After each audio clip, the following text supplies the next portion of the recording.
So we got our visas and our passports. So we, came to the U.S. The legal way, as people say. And we had a certain time to stay here and to be here, and then we obviously had to go back, but we didn't. We stayed.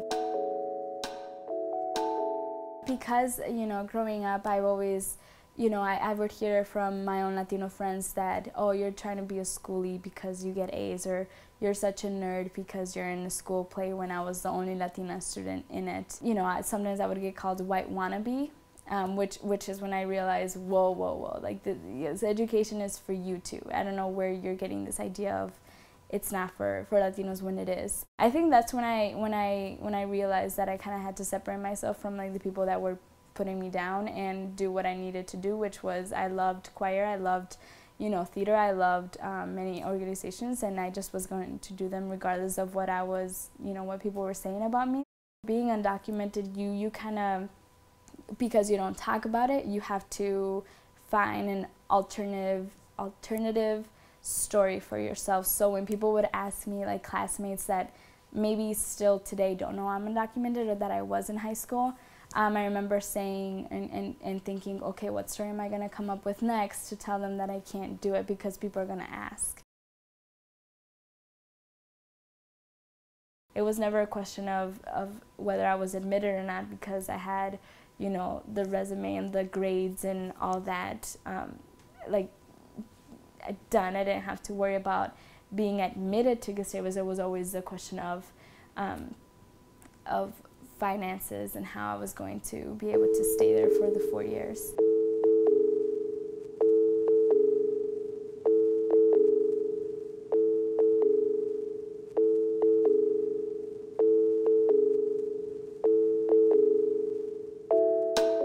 Even now, they didn't know why I turned it down, because I was, in a way, being undocumented makes you embarrassed to say that you're undocumented. It gives you a shameful feeling. So I know that I had to say, what other ways, if you can't do a background check, what other things can you do? And I remember that it's like, you can't. We have to have this information. And I didn't tell them the reason why I quit. I just know I told them, like, I thank you so much for the acceptance, but I can't do it because I have just came to realize that I want to change majors. So I even had to lie about that. Same with the driver's license.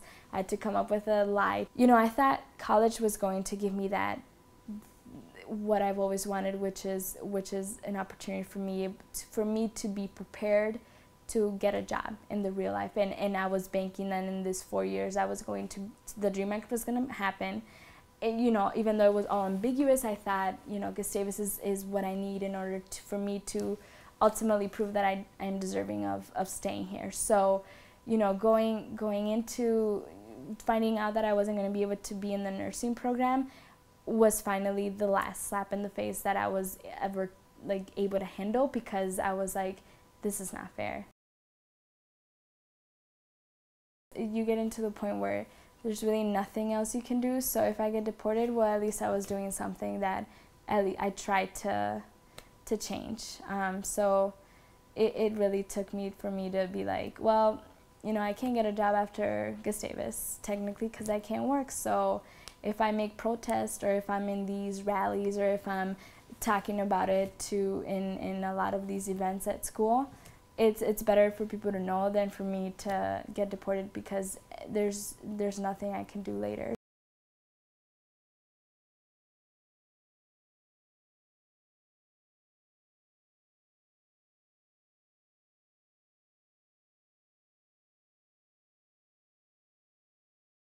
When I got my card, I've always pictured, I'm going to start crying and I'm going to start being so emotional, because it's been 13 years of wanting this, and it was more like I saw it and I just thought, wow, this is, I still question whether it was, real or not. I would look at it front and back, I'm like, oh, but it, I guess I won't believe it until I see those 9 numbers.